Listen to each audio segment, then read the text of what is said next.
할렐루야. 한 분 한 분 너무 귀한 분들이 오늘도 오신 것 같습니다. 오은영이라고 하는 연대 정신과 전문의 교수입니다. 이 교수님께서 이 심리에 대한 부분들, 특별히 화해에 대한 부분들을 많이 연구하셨습니다. 그래서 그분이 쓰신 책이라 화해라고 하는 책을 보면 이런 이야기를 합니다. 부모는 아이가 세상을 보는 창이다. 그 창에 거미줄이 쳐져 있고 심한 얼룩이 묻어 있다. 창을 열고 닫을 때마다 소름 끼치는 끼익 소리도 난다. 어쩌다 열린 창 사이로 살을 애는 듯한 칼바람이 들어온다. 오랜 시간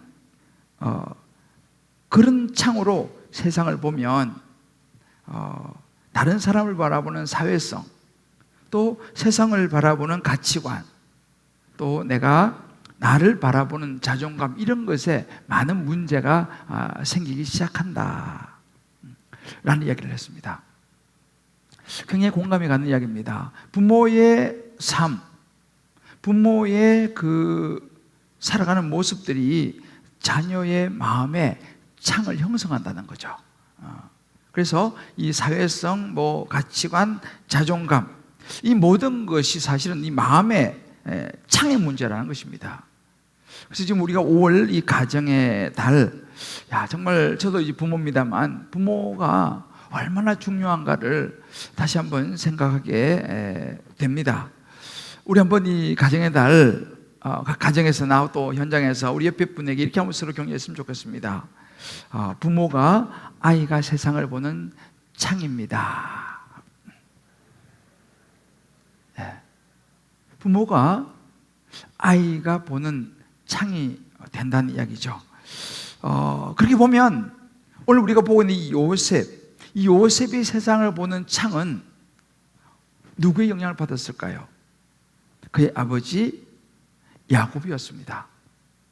여러분 알다시피 이 야곱은 이제 다음 주 되면 야곱이 이제 정말 지나온 세월들, 지금 야곱이 나이 130 됐거든요. 지금까지 살아오면서 야곱은 참 연단을 많이 받은 사람이었습니다. 고생도 많이 하고요.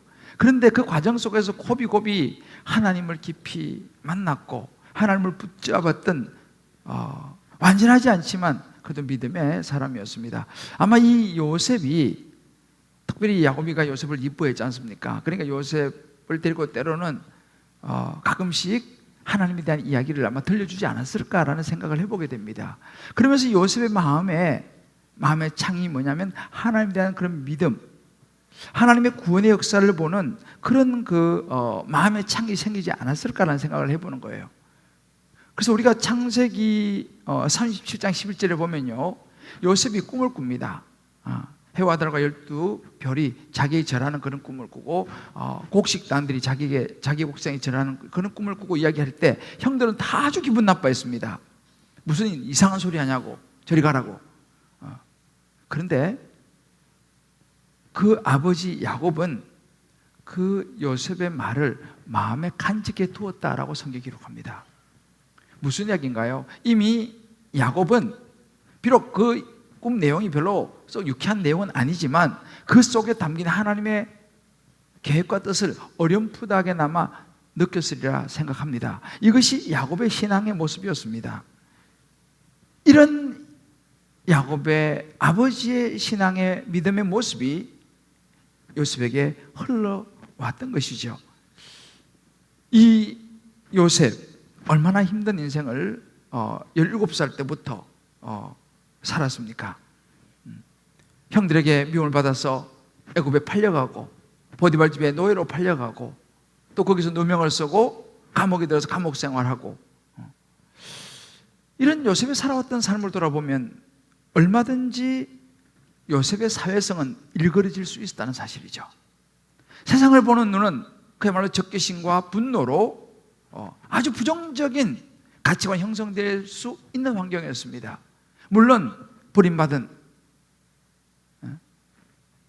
팔려온 요셉의 자존감은 너무도 낮을 수 있었다는 사실이죠. 그런데 오늘 성경이 우리에게 보여주는 그런 모습들이 요셉에게는 별로 보이지 않습니다. 만약에 요셉의 마음의 창에 그런 것들이 형성되었다면 요셉이 총리가 되고 형들을 만났을 때 형들을 가만히 두겠습니까? 복수심에 불타서 아마 복수의 칼을 빼들었을지 모르겠습니다. 그런데 요셉은 그 마음의 창이 세상 사람들과는 달랐다는 사실입니다. 말씀드린 것처럼 아버지를 통해서 만난 하나님의 구원을 보는 그 마음의 창, 그 가치관, 그것이 그의 인생을 다르게 보게 만들었다는 것입니다. 그의 인생을 다르게 해석하게 만들었습니다. 그래서 우리 지난주에 보았습니다만 5절에 그렇게 고백하잖아요. 당신들 형님들 나를 이곳에 팔았다고 너무 건심하지 마시고 너무 당황하지 마십시오. 두려워하지 마십시오. 하나님의 생명을 구원하시려고 나보다 먼저 나를 먼저 이곳에 보내셨습니다 라고 해석을 하지 않습니까? 8절에 다시 그런 이야기를 합니다. 그런즉 나를 여기로 이 애굽으로 보낸 것은 형님들이 아니고 하나님이십니다. 오늘 이런 시간들을 하나님은 예비하셨습니다 라고 말하죠. 결정적으로 창세기 50장 20절을 보게 되면 그렇게 말합니다.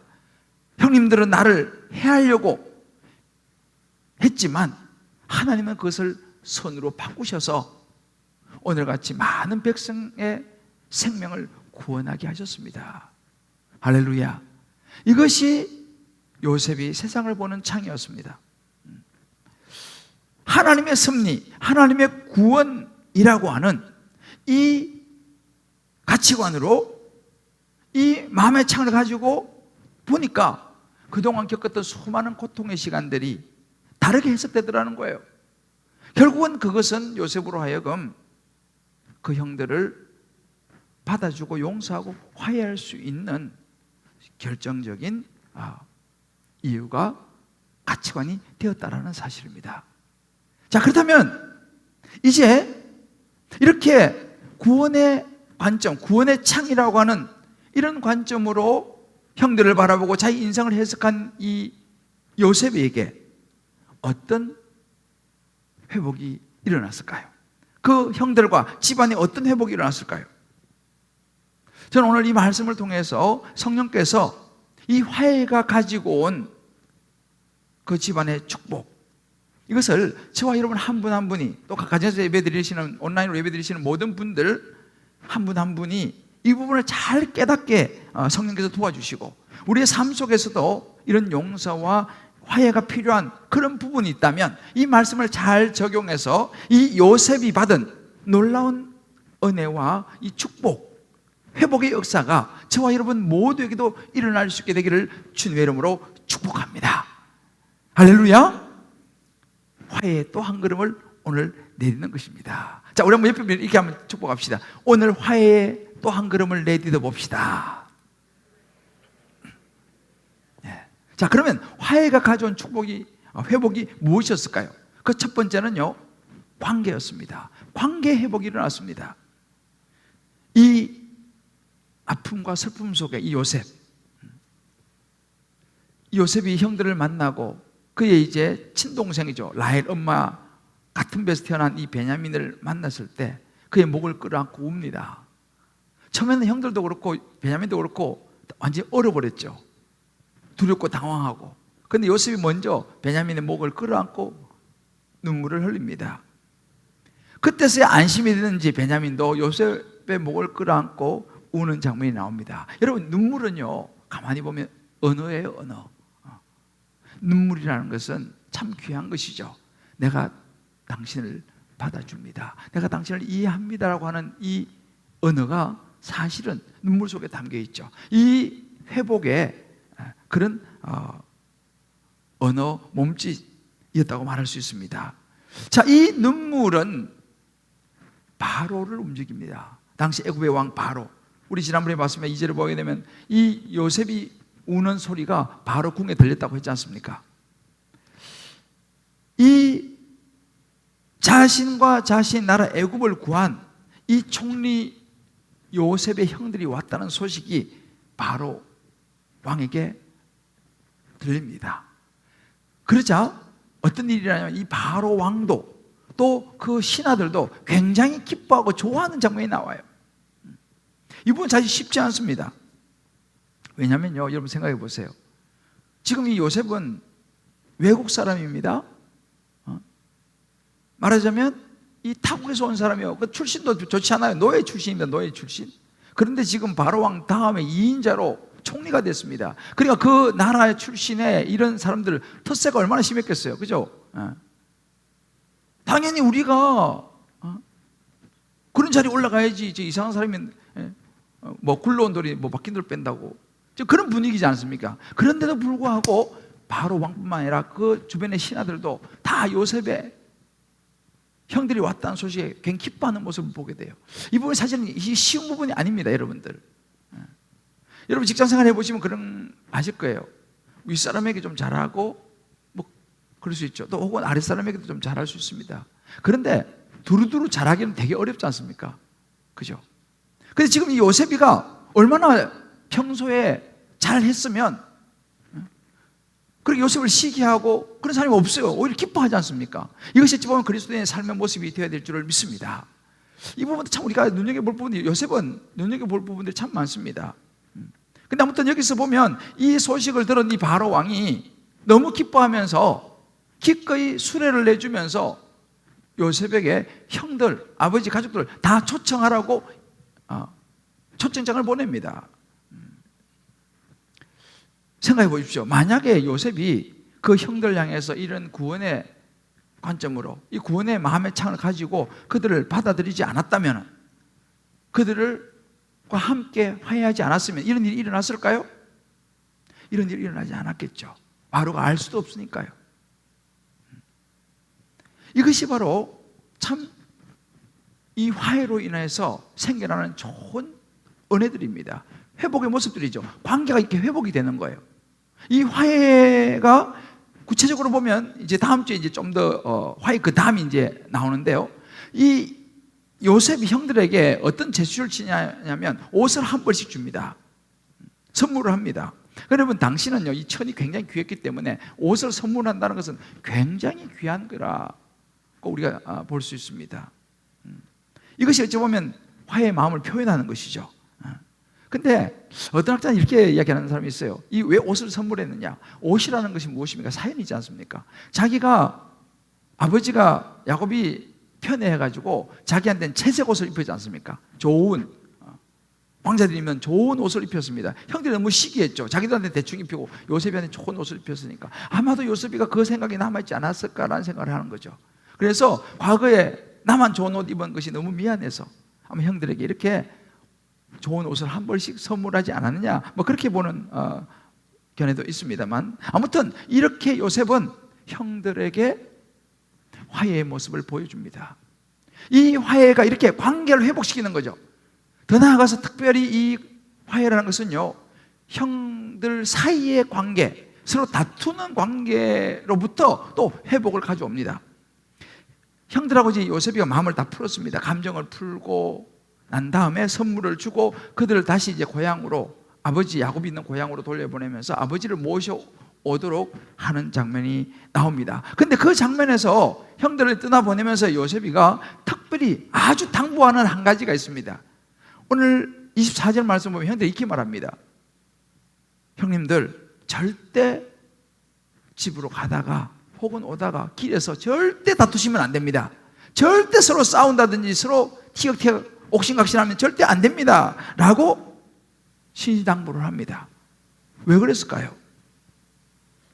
요셉은 벌써 많은 것을 생각하는 사람입니다.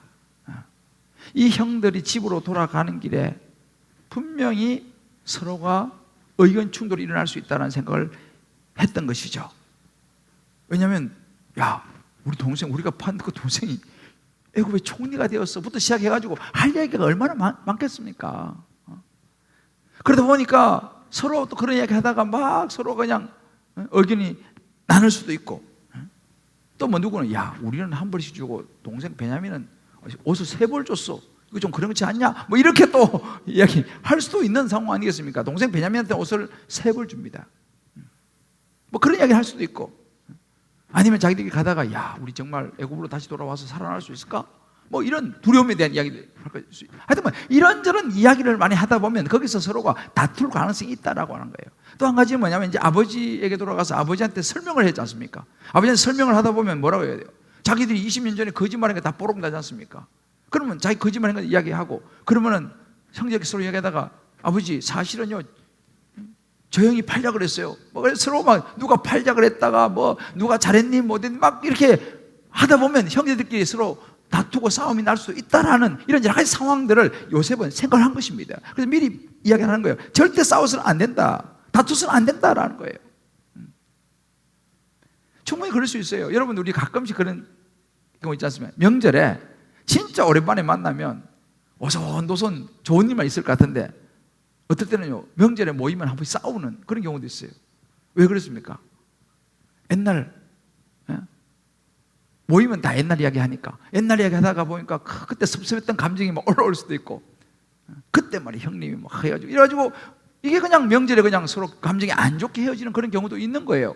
그러니까 지금 이 요셉이가 그런 부분을 미리 형들에게 당부를 하는 거예요. 이 요셉이 참 지혜로운 것이 뭐냐면, 요셉은요 형들이 지금 옛날의 형들이 아닙니다. 물론 자기도 옛날에 자기가 아니지만 형들은 옛날에 자기를 팔던 형들이 아니잖아요 지금. 그렇지만 형들이 완전한 천사 같은 사람이 되지는 않았다는 것을 요셉은 생각하는 거예요. 여러분, 우리도 그렇습니다. 신앙생활 하지만요 우리가 예수 믿었지만 우리가 완전합니까? 완전하지 않죠. 언제든지 우리 다시 죄를 지을 수 있습니다. 예수 믿기 전에 그런 습성, 그런 모습들이 우리에게 나올 수 있는 가능성이 있는 것이 바로 우리들이라는 걸 우리가 놓쳐서는 안 된다는 사실이죠. 그러니까 여러분, 죄로부터 자유로운 사람은 아무도 없어요. 목사라고 해서 뭐 죄로부터 자유롭습니까? 그렇지 않습니다. 그러니까 우리가요 이 요셉이가 형들에게 당부하는 모습을 보면서 우리가 생각해야 되는 것이 뭐냐면, 우리는 날마다 비록 내가 예수 믿고 목사가 됐다 하더라도, 또 옛날에 내가 예수 믿기 전하고 지금 달라졌다 하더라도 언제든지 내 안에서 이런 다툼이 나올 수 있다는 거, 언제든지 이 죄의 모습이 나올 수 있다는 것을 우리가 늘 생각하면서 계속 죄와 경계하고 싸워야 될 줄을 믿습니다. 이것이 요셉이 분명하게 지금 형들에게 당부하고 딱 선을 긋는 모습이에요. 왜요? 다툼이 있으면 관계가 회복되지 않거든요. 자기하고 지금 형들 잘 좋은 관계가 되는데 자기들끼리 싸우면 관계 깨지지 않습니까? 여러분, 마찬가지입니다. 우리가 하나님과 내가 신앙생활 하면서요 하나님과 나의 관계가 회복되어지면요 사람과의 관계도 회복되어지는 거예요. 그래서 우리가 예수 잘 믿게 되면은 사실은 일어나는 것이 뭐냐면 관계 회복이 일어납니다. 한번 여러분 잘 한번 보세요. 우리가 예수 잘 믿고 신앙생활 잘하면요 반드시 관계 회복이 일어나게 됩니다. 왜 그러냐 하면, 오늘 요셉에게도 볼 수 있습니다만은 십자가가 무엇입니까? 십자가는요 관계의 회복, 이것이 십자가예요. 우리가 죄를 지음으로 인해서 아담과 하와가 죄져서 에덴성에 쫓겨나지 않습니까? 하나님과 분리됐죠. 우리 마찬가지, 우리 죄를 지음으로 하나님과 우리가 분리돼 버렸어요. 하나님과 우리는 분리되면 어떻게 됩니까? 우리는 영원한 사망, 지옥을 가야 되는 거죠. 근데 하나님이 우리를 사랑하시니까 하나님과 관계를 회복시키기를 원하는 것입니다. 왜? 죄 문제를 해결하고 하나님과 우리 관계를 회복하기 원하는데, 우리 관계를 회복할 수 있는 길이 무엇입니까? 바로 예수 그리스도, 우리 죄를 대신 십자가에서 지시고 감당하시는 것. 그러면 하나님과 우리가 다시 관계가 이어지고 회복됩니다. 그래서 십자가의 의미는요 관계의 회복이라는 거예요. 예수님 십자가에 나 대신 죽으심으로 하나님과 나와 관계가 회복되었다. 그래서 골로새서 1장 20절에 이렇게 말합니다. 그의 십자가의 피로 화평을 이루사 그로 말미암아 자기와 화목하게 되기를 기뻐하신다 그랬습니다. 하나님은 저와 여러분, 우리와 함께 이 죄로 인해서 멀어진 관계가 회복되기를 원하십니다. 할렐루야. 그래서 십자가는 관계 회복이라는 거죠. 그래서 우리가 에베소 2장 14절에 이렇게 말합니다. 그는 우리의 화평이신지라 둘로 하나를 만드사 원수된 것 곧 중간에 막힌 담을 자기 육체로 허셨습니다. 하나님과 우리 사이에 죄로 인해서 담이 막혀버렸어요. 근데 예수님께서 십자가에 죽으심으로 육체로 담을 헐어버리셨다. 여러분, 십자가는 그래서 관계 회복이라고 성경이 우리에게 분명히 이야기해 줍니다. 그래서 여러분 보세요. 요셉이 하나님 주시는 구원의 마음의 창을 가지고 있으니까 이것이 형들에게 흘러갔고 형들과의 관계가 회복되지 않습니까? 그래서 우리가 신앙생활 잘하고 십자가 안에 살아가고 구원의 마음의 창을 가지면요, 반드시 관계 회복이 일어납니다. 제가 최근에 한 우리 집사님의 간증을 듣고요, 이 집사님이 요즘 이제 다시 또 훈련하면서 이 구원의 감격과 구원의 은혜를 붙잡으면서 일어나는 놀라운 실제 삶 속에서의 이야기를 들려줬는데, 한번 여러분에게 좀 이 부분을 좀 나눠드리겠습니다. 제 친형은 2년 전에 큰딸을 사고로 잃고 심한 우울증으로 매우 힘든 삶을 살고 있습니다. 갑자기 세상을 떠난 제 아내의 일과 불과 몇 개월 후 아내가 죽고 또 몇 개월 후 아버지의 소천, 그리고 큰 조카의 일로 인해서 저희 가족들은 자주 만나지도 않고 만나도 무거운 분위기에 식사만 겨우 하고 헤어집니다. 형은 결혼한 후 뉴질랜드로 갔고 그곳에서 조카들을 교육시키고 10여 년 전에 한국으로 다시 돌아왔습니다. 돌아온 후 형은 한국으로 와서 직장을 구하지 못했고 사업 구상을 했지만 여의치 않아 지금까지도 거의 외출하지 않고 집에만 있습니다. 외향적인 저와 달리 내성적인 형은 어릴 때부터 저하고는 친하게 지내지 못했고, 형은 결혼 후에는 뉴질랜드로 이민을 갔기에 오랫동안 떨어져 살아 형제 간의 대화가 많지 않았습니다. 아마 이제 그런 여러 가지 과정 속에서 좀 오래 떨어져 있었고 서로 또 섭섭함도 있었고 이런 것들이 이제 있었겠죠. 그런데 최근에 이제 말씀을 듣고 구원의 은혜가 깨달아지기 시작했습니다. 말씀을 듣고 형이 생각났지만 어떻게 접근해야 할지 방법을 몰라서 망설였습니다. 어머니와 형수님과의 소통도 안 되는데 내가 무슨 위로를 할 수 있을지 아무런 생각이 나지 않았습니다. 그러다 평소에도 전화 통화를 잘하지 않았던 형에게 전화를 해야겠다는 생각이 들었습니다. 형과 전화가 연결되자 갑자기 내 입에서 형, 많이 힘들지? 라는 말이 불쑥 튀어나왔고, 그리고 저의 눈에서 눈물이 터져 나왔습니다. 형의 아픔을 너무나도 잘 알 수 있었기에 울음을 참을 수가 없었고, 형, 힘내요 라고 말을 하였습니다.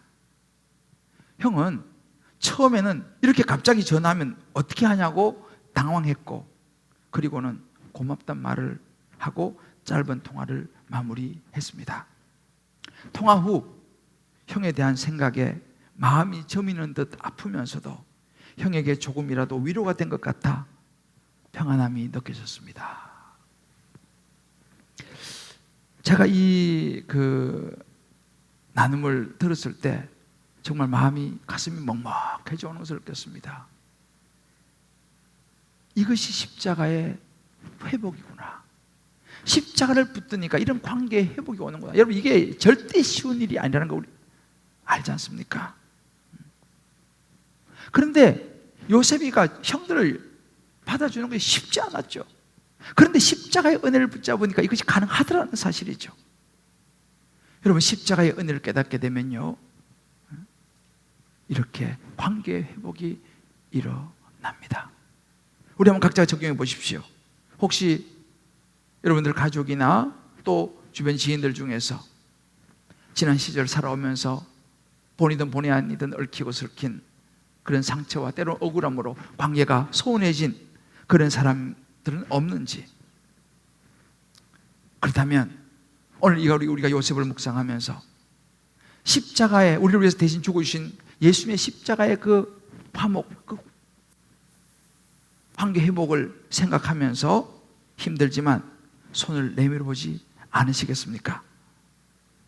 그리고 여러분 각자 다락방에서 이 부분을 같이 한번 나눠보십시오. 손을 내밀면서 경험했던 좋은 이야기들, 때로는 너무 힘들어서 아직까지는 준비가 안 됐다는 이야기도 좋습니다. 어떤 것이든 다락방에서 나눠보시면 큰 관계 회복의 은혜가 될 줄 믿습니다. 두 번째, 화해가 가져온 회복은 마음이었습니다. 마음의 회복. 이 요셉을 이제 만나고 형들은 집으로 돌아옵니다. 집으로 돌아와서 이제 아버지 야곱을 만나죠. 아버지에게 뭐라고 말합니까? 26절 이렇게 말합니다. 아버지, 요셉이 지금까지 살아있어 애굽 땅 총리가 되었더이다 라고 말합니다. 이 무슨 이야기입니까? 그 이야기를 들었던 야곱이 벌써 요셉이 20년 전에 죽은 걸로 알고 있는 이 아버지 야곱이 그 말을 들으니까 믿어지지 않는 거예요. 어리둥절 정신이 없습니다. 아니 지금 무슨 이야기를 하는 거야 니네들. 이때 벌써 야곱의 나이가 130살이었습니다. 이제 많이 몸도 쇠약해졌고 눈도 귀도 쉽지 않은 그런 상황인데 이런 이야기 들으니까 도대체 무슨 이야기를 하는 거야 니네들 지금. 그런 반응입니다.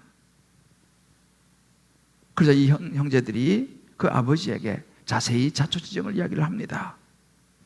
더군다나 그래도 어리둥절하고 이거 무슨 말인지 믿지 못한 아버지에게 요셉이 보낸 좋은 수레가 여기 있습니다. 수레를 보여줘요. 아버지 모시고 오라고 보낸 수레가 여기 있습니다. 보여주니까 수레를 보고서야 기운이 솟아난지라. 어느 연세 좀 드신 분이 그러더라고요. 나이를 들어보니까 물질이 보여야지 힘이 나더래요.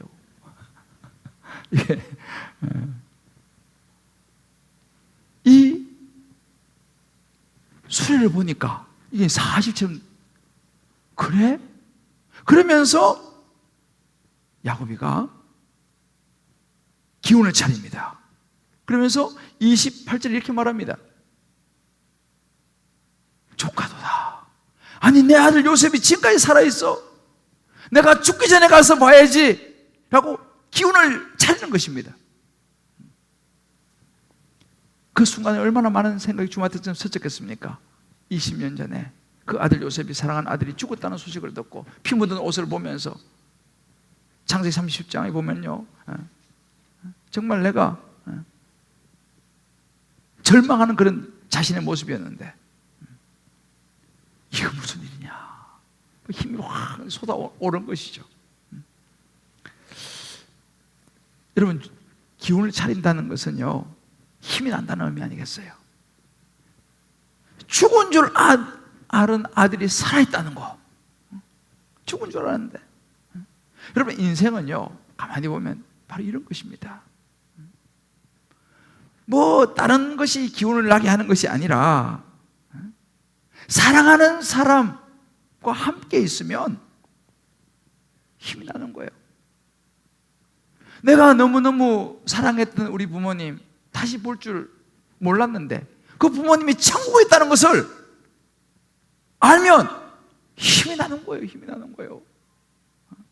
내가 사랑하는 아들을 먼저 떠나보냈는데 그 아들이 천국에 있다는 걸 내가 알면요 힘이 나는 거예요. 와 그래 천국 가면 다시 만날 거 아니냐. 여러분 예수 믿는다는 것은요 바로 이런 것입니다. 죽은 줄 알았던 아들이 살아있다는 거예요. 다시 못 볼 줄 알았던 부모가 천국에 살아계신다는 사실, 이런 것을 아는 것이 구원입니다. 할렐루야. 혹시 여러분들 가운데 먼저 세상을 떠난 사랑하는 가족이나 자녀나 누가 있다면요 천국에 있다는 것을 다시 한번 확신하시기를 주의 이름으로 축복합니다. 그렇다면 여러분 이런 회복이 일어나는 거예요. 여러분 뭐 얼마나 좋은 차를 사가지고 얼마나 가겠습니까? 그거 아무리 좋은 집을 사가지고 얼마나 가겠어요? 정말 우리 삶에 있어서 진짜 마음이 회복되는 것은 뭐냐면요 예수 믿고 우리 마음이 회복되는 것인 줄 믿습니다. 할렐루야. 근데 야곱을 가만히 보세요. 지금 요셉을 봤습니까? 아직 못 봤습니까? 아직 못 봤어요. 얼굴도 못 봤어요. 살아있다는 소식을 듣는 겁니다. 그리고 기운이 나는 거예요. 여러분 부활, 천국 가봤습니까? 저도 못 가봤어요. 여러분 우리가 부활, 천국 우리 아직 경험해보지 못했지만요 성경에 하나님께서 말씀하셨어요. 나를 믿는 죽어도 살겠고 무릇 사는 나를 믿는 영원히 죽지 아니하리라. 할렐루야. 너에게 영혼의 생명이 있다. 못 봤지만 그 소식 듣고 이 야곱이가 요셉을 못 봤어요 아직까지요. 그렇지만 아들이 살아있다니 힘이 나고 기운을 난 것처럼 우리도 마찬가지입니다. 세상을 살아가면서 이런저런 힘든 일이 많이 있잖아요. 이런 일을 치고 저런 일을 치고 이럴 때 우리 마음이 어떻게 회복되냐 말입니다. 한 고개 넘으면 또 다른 고개가 나타나고 이거 하나 통과하면 또 다른 거 나타나고 말이죠. 이것이 우리 인생인데 어떻게 우리 마음이 회복이 됩니까? 야곱이가 요셉이 살아있다는 소식을 듣고 기운을 차린 것처럼 저와 여러분의 인생에 이런저런 힘든 일이 있고 어려운 일이 있을지라도 내게는 영원한 생명이 있고 나를 위해서 십자가에 죽으시고 부활하신 예수님을 꼭 붙잡고 살아가면 내게는 영원한 하나님이 예비하신 천국의 소망이 있다. 할렐루야. 이런 소망이 마음에 확실히 있을 때에 우리의 삶에 우리의 마음이 날마다 회복되는 줄 믿습니다. 그런데 소망을 돈에다 두고 소망을 무슨 사람에다 두고 소망을 무슨 지위에다 두고 살아가니 그 마음이 회복이 되겠습니까? 잠깐은 모르지만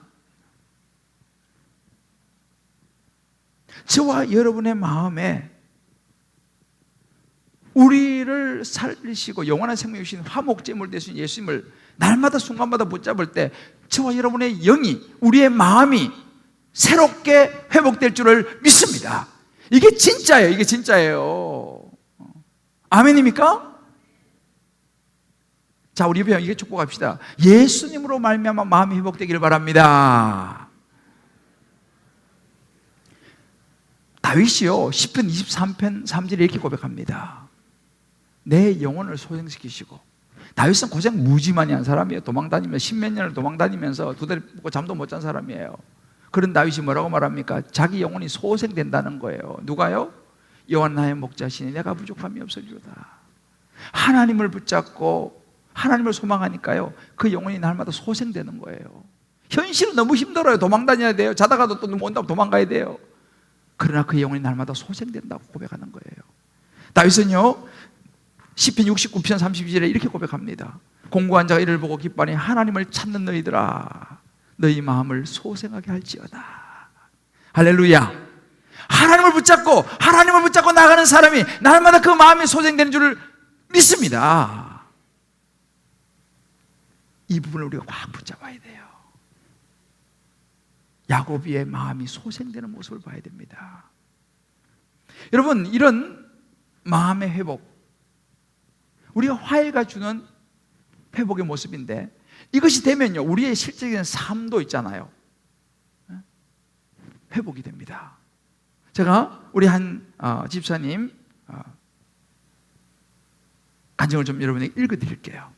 이 집사님도 우리 교회 와서 예수 믿고 지금 이제 참 열심히 훈련받고 계시는데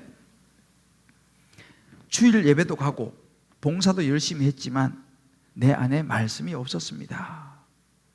큐티책의 간증은 남의 이야기로만 들리고 말씀도 회사에서 의무적으로 책을 한 권씩 읽고 문제 풀어 제출하다 보니 나의 말씀으로 다가오지 않고 귀에 들리지 않았습니다. 신앙생활이 벌써 10년이 지나가고 있지만 성경 말씀을 얼마나 읽었는지 얼마나 알고 싶어 궁금했는지 돌아봅니다. 나를 죽음에서 건진 하나님의 은혜와 사랑을 찬양하고 세상 모든 것이 감사하고 성령이 충만한 때를 은혜를 잊고 직장에서의 성진과 아이들 좋은 대학 가는 것을 쫓으며 살아왔습니다. 신앙을 돌아보니까 이렇게 살아왔더라는 거예요.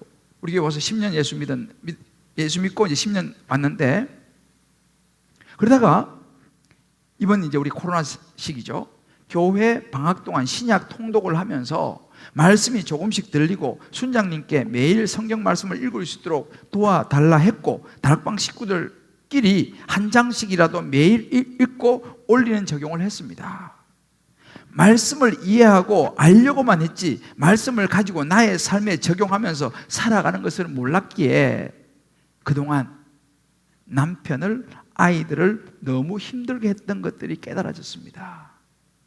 말씀이 조금씩 재밌어지고 귀에도 들리고 보이기 시작했습니다.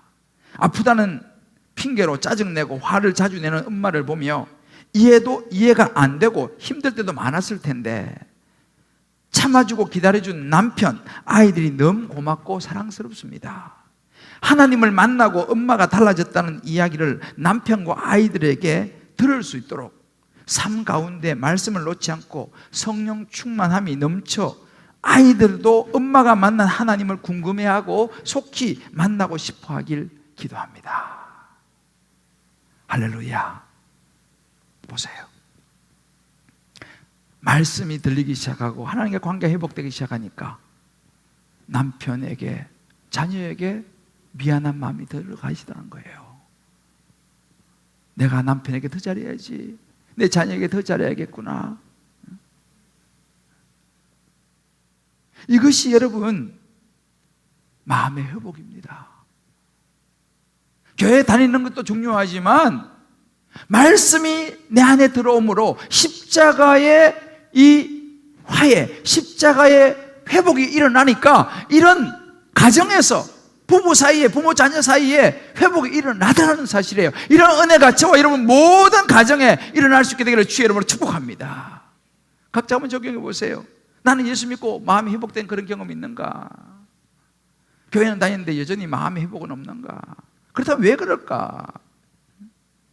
나는 지금 신앙생활하고 교회 다녀도 눈에 보이는 것만을 가지고 일비하는가? 아니면 천국에 대한 소망, 요셉을 아직 보지 못했지만 요셉이 살아있다는 소식을 듣고 기운이 난 것처럼 비록 내가 사는 이 땅의 삶이 힘들지만 천국에 대한 소망을 생각하고 주님 만날 그날을 생각하면 내 마음이 회복이 되고 다시 힘이 솟고 더 열심히 내가 살아가야지라는 힘이 생기는가? 한번 여러분 이런 부분들을 가지고 한번 적용해 보세요. 내 주변에 나는 예수님 알고 마음이 이렇게 회복되는데 내 주변에 예수님을 몰라가 여전히 힘들고 어렵게 마음고생하면서 지치어 살아가는 오이코스들을 향해서 내가 손을 내밀어서 그들에게도 이 예수님을 전해줄 초청장이라도 너도 한번 예배 나와보세요. 친구에게 너도 한번 예배 와봐. 온라인이든 오프라인이든 말씀을 한번 들어봐 라고 그들을 초청해서 그들도 마음의 회복이 일어나도록 저와 여러분이 역할을 해줘야 되지 않겠습니까? 우리 사랑하는 성도 여러분, 화해라는 거죠. 용서라는 걸 가만히 보세요. 이거는요 자기를 위해서 하는 거예요. 물론 다른 사람을 대상으로 하지만 가만히 보면 자기를 위해서 하는 거예요. 왜요? 우리가요 누구를 향해서 내 인생에 정말 너무너무 가슴 아프게 만들고 못 쓸 짓을 하고 했던 그런 상대를 하지만 내가 그들을 용서하지 않고 손을 내밀지 않으면요 그 사람들은요 잊어버리고 두 다리 뻗고 잔다니까요. 근데 나는 이 가슴에 엉어리진 것 때문에 난 두 다리 뻗고 잠을 못 자는 거예요. 그 부분에서 나는, 그 사람은 두 다리 뻗고 자는데 나는 매여 있는 겁니다. 그 부분에 대해서는 자유가 없어요. 저와 여러분이 인생을 살아가다가 요셉과 같은 경우를 만난다면 우리 오늘 이 말씀 붙들고 요셉처럼 마음에 구원을 향한 창문을 열 수 있게 되기를 주의 이름으로 축복합니다. 말씀 우리 마음에 머물러야 가능합니다. 아멘. 말씀이 들어와야지 우리 자신이 보이는 거예요. 아멘. 말씀이 우리 안에 들어오면 십자가의 은혜가 생각나고 그러면 회복의 역사가 시작되는 거예요. 아멘. 오늘 저와 여러분 한 분 한 분에게 이런 요셉에게 임한 은혜가 임할 수 있기를 주의 이름으로 축복합니다. 아멘. 한 주간 또 시작합니다. 여러분 힘내세요. 천국을 소망하면서 하나님 살아계십니다. 아멘. 하나님 여러분의 힘든 부분을 다 아십니다. 아멘. 요셉의 눈으로 보면, 구원의 눈으로 보면 세상은 다르게 볼 거예요. 이 시간 우리 한번 같이 찬양하기를 원하는데요. 화해하세요, 화해하세요 라고 하는 이 가사가 참 좋습니다. 마음의 문을 열고 손을 내밀어 인사를 나누세요. 용서를 하는 사람, 이 대목이 저는 참 마음에 와닿는데, 용서를 하는 사람 용서를 받게 되고 사랑을 하는 사람 사랑을 받게 되죠. 주의 십자가 바라보세요. 우리 너무 어렵죠. 이게 어려워요. 말은 쉬운데 그때 주의 십자가 바라보세요. 우리의 죄를 위해서 예수님도 그렇게 십자가 지었지 않습니까? 누구의 죄인가요? 다시 또다시 주의 손목에 못질을 할 건가요? 우리 한번 오늘 각자 주신 음성을 생각하면서 우리 찬양하고 기도하겠습니다. 화해하세요. 화해하세요. 화해하세요. 마음의 문을 열고 마음의 문을 열고 그렇습니다. 손을 내밀어 손을 내밀어 서로의 마음과 인사를 나누세요. 인사를 나누세요. 그렇습니다. 용서를 하는 사람, 용서를 하는 사람 용서를 받게 됩니다. 용서를 예수님 우리 용서하였습니다. 사랑을 하는 사람이요, 사랑을 하는 사람 사랑을 받게 되죠. 사랑을 받게 되죠. 그렇습니다. 주의 십자가 바라보세요. 주의 십자가 바라보세요. 누구의 죄인가요? 누구의 죄인가요? 다시 또다시 또다시 주님의 손목에 못질을 할 건가요? 못질을 할 것. 용서를 하는 사람 용서를 받게 놔뒀습니다. 용서를 하는 사람 용서를 받게 되고 용서를 그렇습니다. 받게 자유로워지는 거예요. 우리 마음이 자유를 얻는 것입니다. 사랑을 하는 사람 사랑을 받게